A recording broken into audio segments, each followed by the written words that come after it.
If you want to permanently delete your Outlook account, follow these steps carefully to ensure that your data is removed and the account is closed.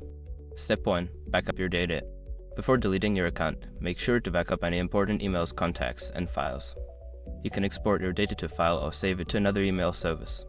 Step 2. Sign into your account. Go to the Outlook website and sign in with the account you wish to delete. Ensure you are using the correct credentials to access your account settings. Step 3. Access account settings. Once logged in, navigate to the account settings. Click on your profile picture or initials in the top right corner, then select View Account or Account Settings from the drop-down menu. Step 4. Find the Close Account option. In the Account Settings menu, look for the option related to closing or deleting your account. This may be under Security or Your Info. Follow the prompts to reach the Account Closure section. Step 5. Confirm deletion. Read the information provided about account deletion carefully.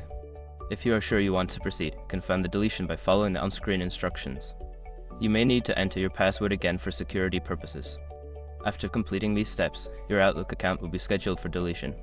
Remember that this action is reversible, and you will lose access to all associated data.